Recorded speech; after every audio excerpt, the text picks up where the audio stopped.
1,000 years ago, a group of women were gathered together to stitch the story of the Norman Conquest of England. Almost everyone knows the work of art they made over years of labour. The Bayeux Tapestry is recognised by UNESCO as a memory of the world, and it's come to define in stitch an age and a story. It survives miraculously to this day in northern France, in the little town of Bayeux, and it's rightly celebrated. But few think about the Anglo-Saxon women who made it, women who came from the families of the defeated, and the desperate age of change and deep uncertainty that they faced. We've got a group of women essentially that are coming together that might have had quite individual experiences of the Norman Conquest. And those experiences might be quite varied. Maybe their husbands even got killed in the Battle of Hastings, or their sons or other people. And they would be reflecting upon that, I guess, as they were creating this work of art. I think they would have quite interesting conversations. Whether it helped them make sense of it, I don't really know. But it certainly would probably trigger quite a lot of different emotions, I would have thought, wouldn't it? And, maybe there was an element where speaking to other people was helpful to a degree as well. But I guess that a lot of them would have had a similar sort of experience of the Norman Conquest, what had happened to their families, and then maybe their kind of fears or hopes for what the future might bring. Michael Lewis is a member of the Bayeux Tapestry Scientific Committee and co-author with David Musgrove of a recent book on the tapestry. And I'm Jo Andrews, the host of Haptic and Hugh's Tales of Textiles. And this episode, the first of Season 7, is about the power of stitch to define our histories and to tell and retell our stories, particularly in ages of profound change and uncertainty. As many know, the Bayeux Tapestry is not a tapestry at all, but an embroidery. It got stuck with its name by a French monk called Bernard de Montfaucon in 1729, when he published engravings of the work and called it a tapisserie. Sadly, it got stuck, and ever since it's been the Bayeux Tapestry, even though it's unlikely to have been made in Bayeux. The more or less settled thinking is that it was commissioned by Bishop Odo, half-brother to the victor of the Battle of Hastings, William, Duke of Normandy, the new King of England. Odo was both Bishop of Bayeux and the newly created Duke of Kent. The thought is that the tapestry was stitched in or close to Canterbury in Kent. It seems that the Bayeux Tapestry designers have been influenced by Canterbury-produced manuscript art, or at least manuscript art that was in Canterbury. And so there's a suggestion, which I believe, that the tapestry designer had access to the libraries of both St Augustine's and Christ Church at Canterbury, or manuscripts based in those. Now, there is another problem with that, in that Canterbury is probably one of the best preserved archives in terms of the books produced there. So maybe we have a bias in the information that leads us to go to Canterbury. But nonetheless, there's a couple of scenes within the Bayeux Tapestry that almost seem to be directly borrowed from Canterbury manuscripts.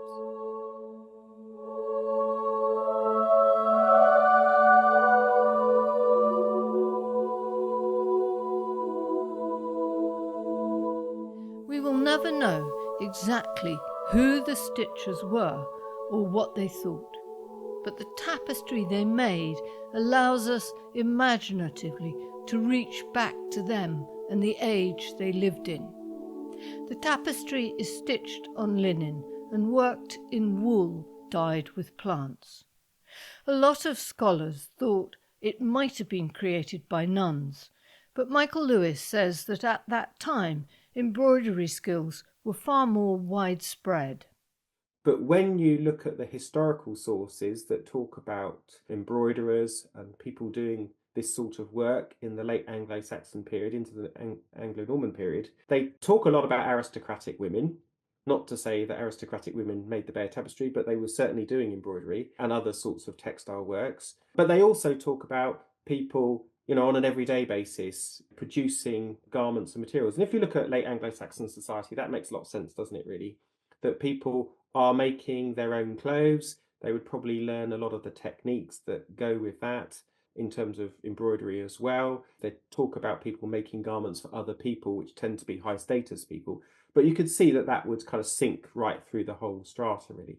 So I think the pool of women that potentially could have worked on the Bayeux Tapestry could be quite large in some respects.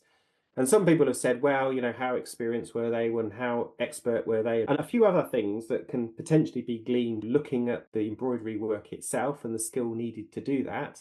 Now, if any of us were plucked out of the out there and asked to do a bit of embroidery work, and I've done some myself, you're not very good to start with, are you? But I think it is something that a lot of people could potentially be quite good at with some training and some time. And I think a lot of Anglo-Saxon women would have had that naturally in the course of their lives. There have also been thoughts about the age of the embroiderers. Other things people talk about, which I think are really quite interesting, is in terms of how good is your eyesight and what impact does that have on creating textile works. So, i.e., are these mostly likely to be younger women than older women, potentially? Also, what sort of time of the day is best for embroidery? For example, in the winter, is it really a good place to be embroidering inside a house when it could have been quite dark and all you've got is the fire? Maybe this is a thing that you would do outside when the light is natural. And I think there's kind of quite interesting things here in terms of the mechanics as well as the people that may have produced this. So in short, I see these as probably what we might call secular people predominantly being brought in to work on this project, probably through kind of different sort of local connections based on them having a level of expertise. Saying that, when you look at the Bayeux Tapestry, it's fairly clear that there are some embroiderers who are better than others, probably. We also don't know how they were recruited or persuaded to carry out this work. What basis were they there? Had they been sort of picked out and invited to come and produce this lovely tapestry that was going to tell the history of the Norman Conquest and make everybody feel much better about it all afterwards? Or were they sort of brought by the cuff and neck to say, right, you're doing this, get on with it? So I suppose that might make a slight difference in terms of how they engage with this project. Maybe they were just grateful, of course, that they were getting kind of a good income as well in terms of producing this work. Claire Hunter has worked as a community stitcher. She's also the author of the much-loved book Threads of Life, in which she writes about the Bayeux Tapestry. She says that for the women stitchers, there would have been an emotional side to the work, but also a physical one. They would have had an overseer overseeing their work. They were working with difficult materials, wool yarn, for those that use it, it's actually a very difficult yarn to use because it snags when you work with it. It's tricky, it breaks in the needle's eye. And they were only using 4 colours, so they were very limited palette, might have had other shades attached to those colours, only 4 stitches, and trying to express the whole story of what led up to the Battle of Hastings and then eventually the ghastly aftermath of the defeat in all those incredible river of narrative that they made in just those 4 stitches with their 4 colours. And so they had to really think very hard about how to capture the pounding of a horse's hoofs. So all of those things were technically difficult. And practically, of course, you'd be sitting for hours and hours and hours over long tables. The way they sewed, they would have one hand underneath a frame, the other hand on top. Repetitive strain injury must have been something that they experienced. So I think all that would have made it arduous. I think it would have been a difficult task. And of course, it would have taken years. On the other hand, they had the solidarity of sitting together. And what I think is interesting is in the Bayeux Tapestry, while we've got over 200 horses, over 600 men, over 500 other animals, we actually only have 6 women. And those 6 women are depicted as being smaller than any of the other figures in the tapestry. So it is thought, and I do believe this, that the women inserted those images covertly. and basically put in these tiny small cameos of what their own experience was. And that's where we get to the kind of emotional sense of what it was like for those women to sew, because what they were having to revisit was their own trauma in terms of that battle, in terms of defeat, and sewing down their own dead and wounded soldiers, their own menfolk, and sewing their own places that had been decimated. So emotionally, I think it must have been very heartbreaking at times for them to depict what was there. But then, as I say, they put in these tiny images, a woman holding the hand of her son fleeing from a burning house, another woman being advanced upon by a man with an erect penis, suggests rape, different kinds of images that would have been dangerous, but which they were determined to put in some evidence of their own personal testimony of what their experience was like. So in that sense, you've got this sense of a different kind of camaraderie between the women themselves, saying, yes, let's do that. Let's put in that image. He won't see it. The overseer won't notice it, but at least our story will live on. So you've got the emotional heartbreak of what they were sewing and the emotional defiance of what they were then inserting themselves.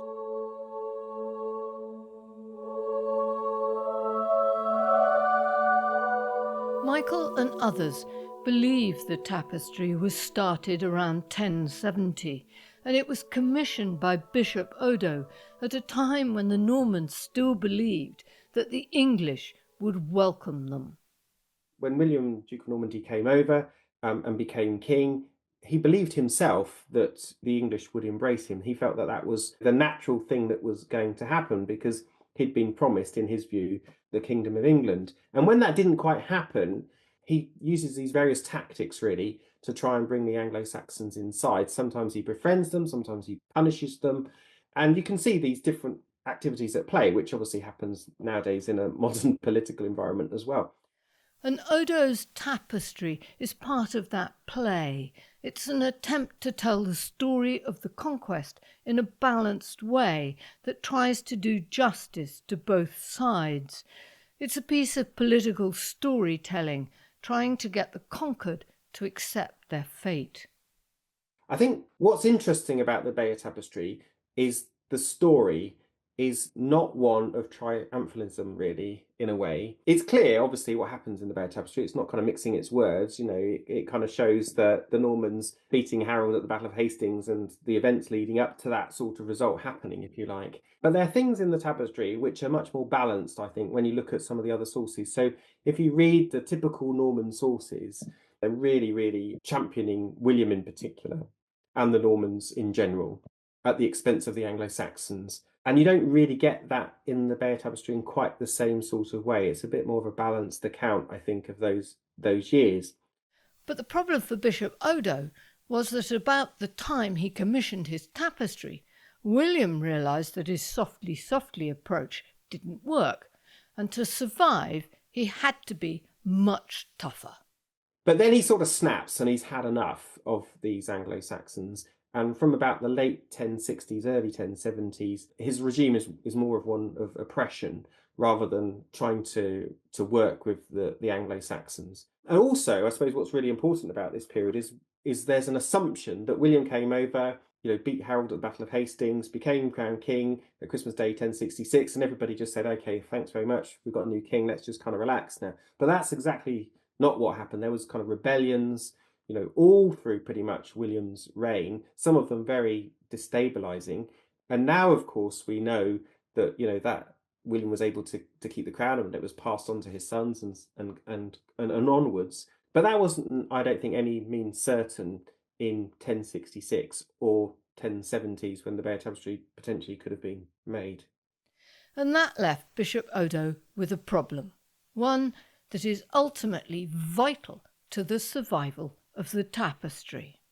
It's kind of interesting that you've got the Bayeux Tapestry being produced with a more nuanced and balanced version of history in a period where that sort of goes out the window. And, you know, Odo's basically told, well, this doesn't really work with the new political reality. You can't really use it in the way you thought. So perhaps it could have been, you know, while Odo was establishing himself in Kent and the Normans were establishing themselves throughout the country, that this object would have been toured to various places, and somebody would have presented in front of it and said, well, this is what happened, and Harold wasn't that bad, but you've got William now. And that all just didn't really work later as you went into the 1070s. So Odo's sort of left with this thing to think, well, what do I do with it? And that's probably why it gets presented to Bayeux Cathedral. Then it may be changed from something that had a purpose to something that is more like a gift, I guess, that kind of recounts, if you like, his life in terms of the Norman Conquest. That's my kind of working theory at the moment in terms of the purpose of the Bayeux Tapestry. And down the ages, the tapestry, as a slightly puzzling gift, stayed more or less safely in Bayeux, brought out only on special occasions, allowing it to survive nearly 1,000 years. Claire Hunter believes its continuing emotional power lies in the fact that it's a tactile narrative. It was really interesting when, in the 19th century, they sent over an artist to draw the Bayeux Tapestry in its entirety for the London Society of Antiquaries. And when they actually got the drawings back, brilliant though they were, they didn't capture the essence of the tapestry. And so basically they made a mould of it. Now, the only reason they could have done that was in order to capture its textural presence, its three-dimensionality in the stitching afforded it, because it's in that lies its emotional potency. Claire understands the power of stitching very well.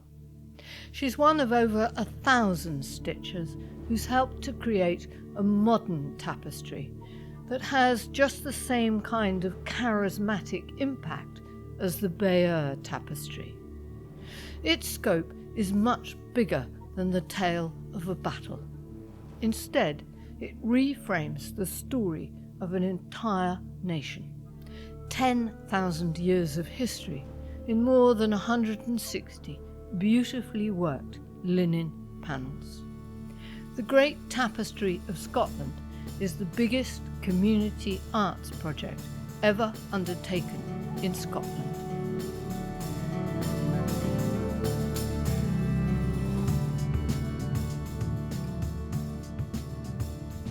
I often talk about the music of this thing. You can walk around this tapestry, and if you listen really close, you can hear its music. And that music is played by women, completely played by women. And that makes it a unique cultural artifact, in my view, and something that Scotland badly needed. And now it's got it. That's the historian and author, Alistair Moffat, who was one among many who played a major role in bringing the Great Tapestry of Scotland into being. One of the wonderful things about this modern tapestry, which exercises just the same kind of hold on those who see it as the Bayeux Tapestry, is that we have a wealth of information about how it was created and who made it. Alistair got involved when he was rung up by best-selling Scottish author Alexander McCall Smith, who asked him to go and have a look at a tapestry on show in Edinburgh, which was about the Battle of Preston Pans. And I thought, tapestry, how old-fashioned, how strange. And yet, as somebody who's been in, I suppose, the entertainment business all my life, I looked at the faces of the people looking at it, and they were enraptured. And so I rang Sandy back on my mobile, being very modern, and I said, this is brilliant. He said, yes, why don't we do a tapestry of the history of Scotland? And why don't you do the narrative? And I said, okay, 2 conditions. 1, we call it the Great Tapestry of Scotland. And 2, nobody interferes with me. Nobody tells me what to do. It's my narrative or nothing. And he said, fine. Deal done. He worked with the designer Andrew Crummy to draw up cartoons of different scenes from Scottish history that Alistair thought should be included. First of all, it's got to be people's tapestry. We can't have the tired old procession of kings and queens staggering across the landscape, boring everybody to death, battles and all the rest of it, or Columba, hectoring the sinful in the Highlands. What we need is something that is about Scotland's people. That's the first thing. The second thing is, it's got to be all over Scotland. And one of the wonderful things about this tapestry is that it includes the fabric of ordinary people's lives. This isn't just the story of elites. And I came up with the idea of doing generic panels. So we would do weavers, fisher lasses, we would do people who made linen, we would do people who worked on the land, ploughmen and so on. We'd do the harvest, because these are eternal things, and ordinary people did that. And so that worked. And the other thing I was very keen to do was to have a laugh. You know, we couldn't be too po-faced about it, because that's just boring. And so in the tapestry, in the Great Tapestry, there are lots of good jokes. The critical figure in creating any tapestry, particularly one as ambitious as this, is the head stitcher. Andrew Crummy, the designer, and Alistair had someone in mind. I thought they were mad. I think I was a bit living in denial slightly, because I was thinking about the practicalities of it all. And as more and more panels that Andrew had drawn came into my studio, which was then called the Hub, we were in separate places, they just kept coming, and they just kept coming. Dorrie Wilkie had been the head stitcher on the Preston Pans tapestry, but this was a much bigger job. She and her volunteers had to select the colours and the variety of stitches for the panels, order the linen and the wool, and cut it all up into different kits and send it out to the stitching groups the length and breadth of the country. I made up 3 pages of suggestions of what stitches could be used, what they could do. They could, just enjoy it, use your imaginations. Most of the volunteers were in groups, and so it was keeping contact with them. Gillian helped me allocate the panels, and we allocated them according to geography and where the volunteers were living as much as possible, and subject. And so hobbies were listed on this form that was sent out to anybody who applied to do it. And I was very keen. It wasn't just Embroiderers Guild ladies and rural ladies. I wanted hobbyists, people who couldn't sew, and there were a load who couldn't sew. And they got themselves involved in this project, a metre square of embroidery. But they soon learned, because there's a lot online. Some people were overwhelmed by what they'd taken on.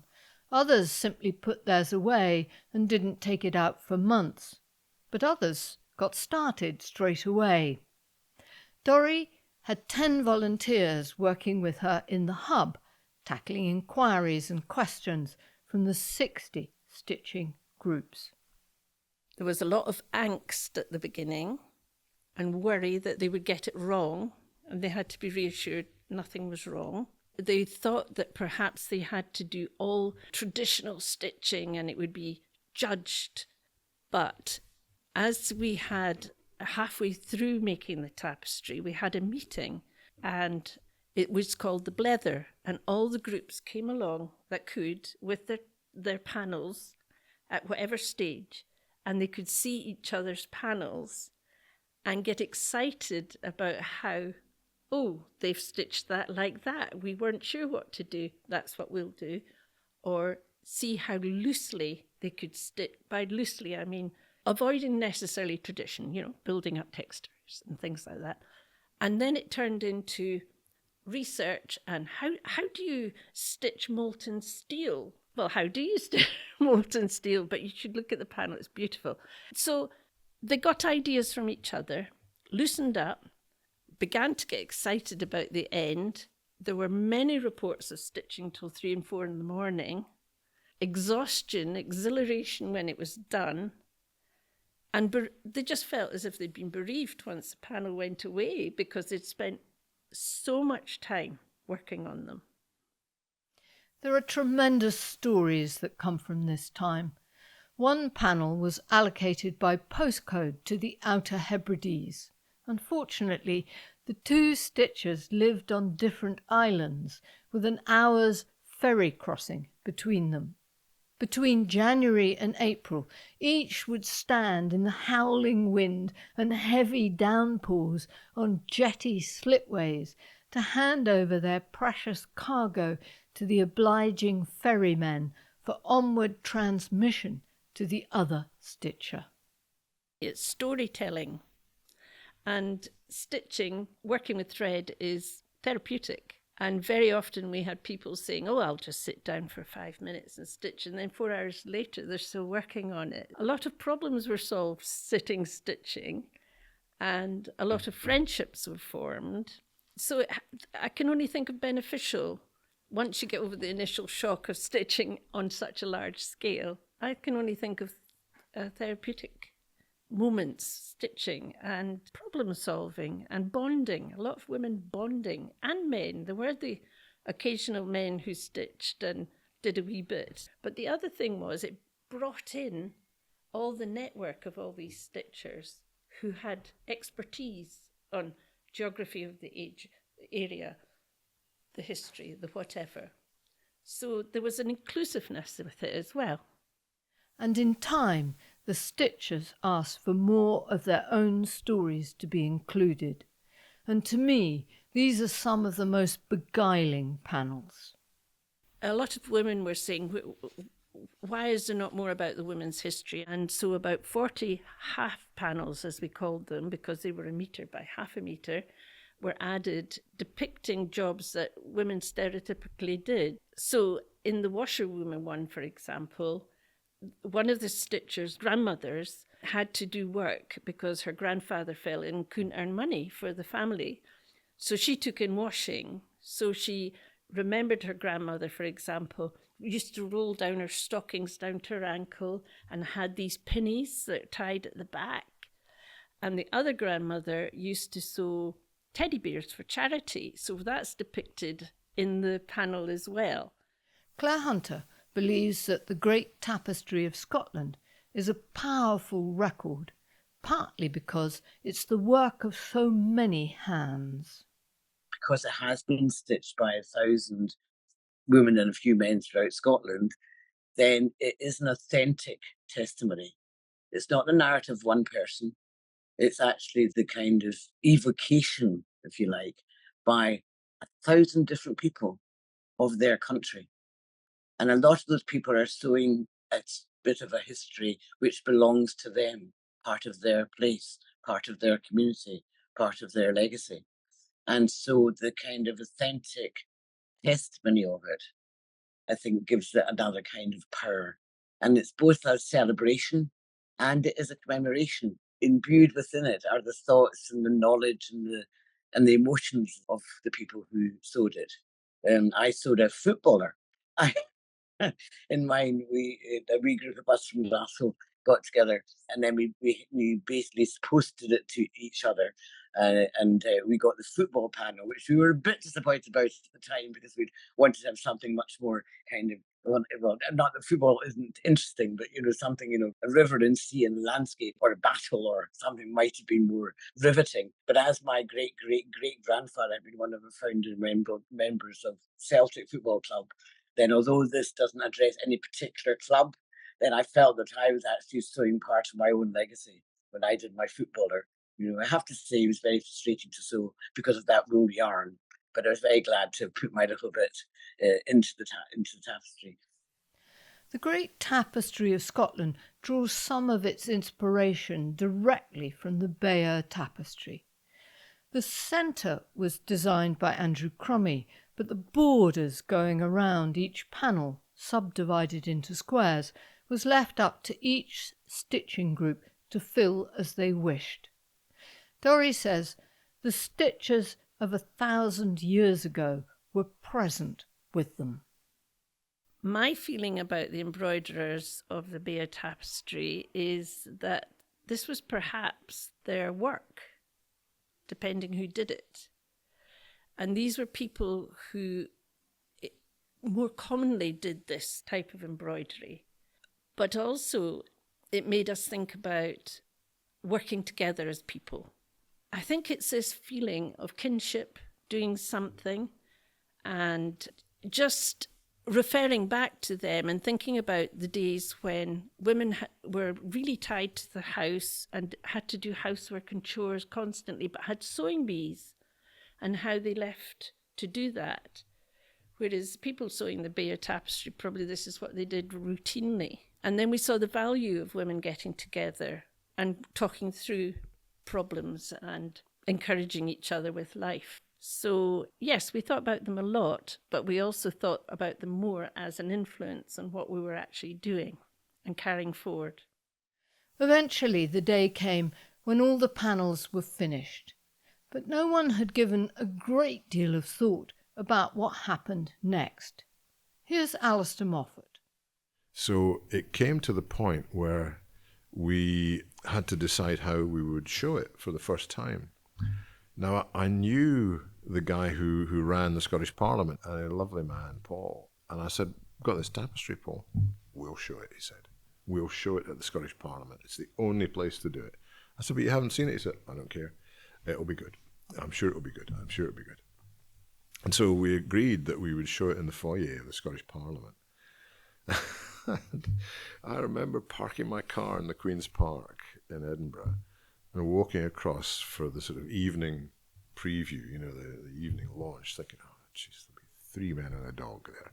It'll be awful. And I got in, I'll never forget this, and I could see away in the corners Sandy McCall-Smith and Andrew Crummy and Jan Rutherford and various others, and I thought, I have never seen this tapestry hung together. I've seen individual panels, but I've never seen it go from 1 to 165. And so I started to walk round, and after about 5 minutes, the tears were running down my cheeks. I couldn't believe how powerful it was. It was amazing. What these women had created was staggering, staggering. The thing just sang in a way that I'd never, ever possibly been aware that it could. He returned the next day. I went back, because it's the first day open to the public, thinking, yeah, okay, well, maybe I liked it, but, you know, who else is going to give it tinker's toss? And there was a queue round the block. There was a queue round the block to see it. They couldn't cope in the Scottish Parliament. All the officials were really worrying about the capacity of the foyer and the adjacent rooms to cope with the number of people. Alex Salmond was First Minister at the time, and he made a joke in the chamber saying he thought it was people waiting for First Minister's questions. But essentially, it was rammed. People were desperate to see it. The same thing happened wherever they took the tapestry across Scotland. Thousands of people came to see it.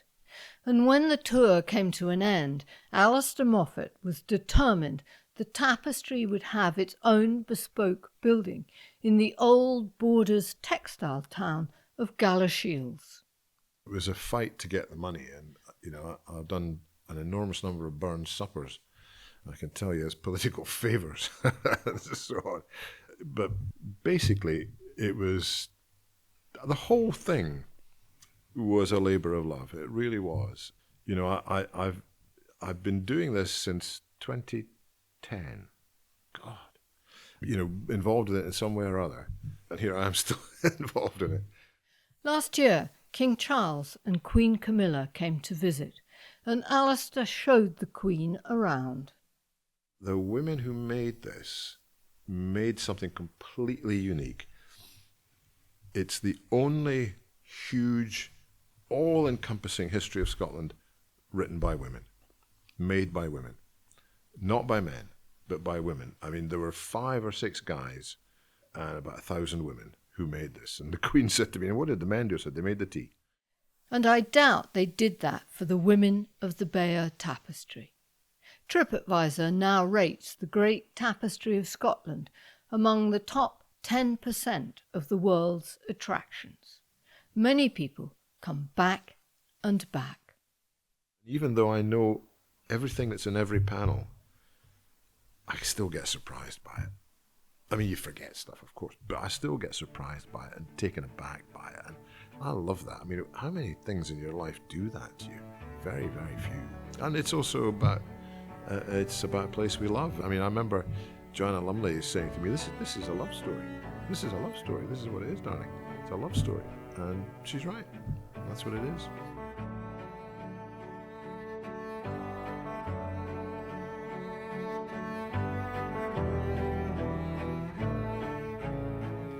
There's something about these embroideries that connects us at a heart level to these stories.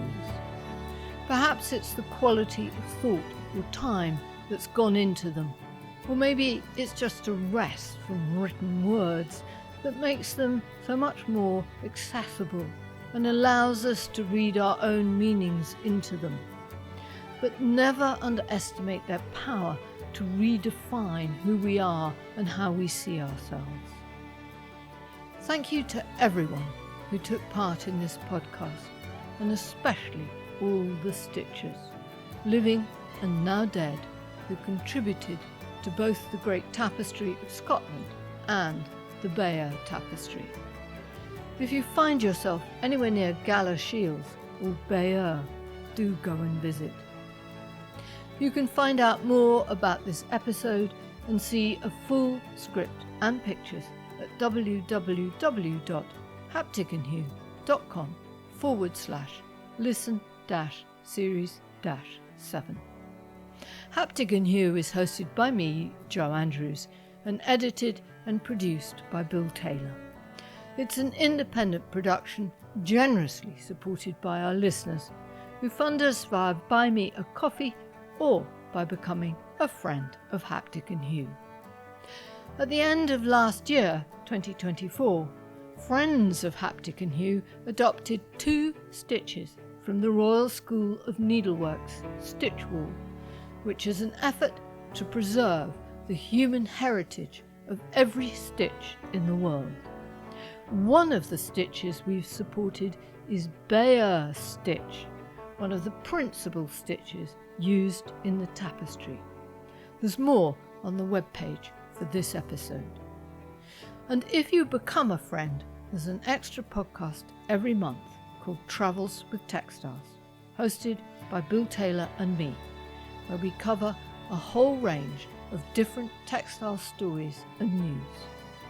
This month, we'll be looking at another very special tapestry that tells the story of oil, coal, and climate change. But until then, it's goodbye from me, and enjoy whatever you are making.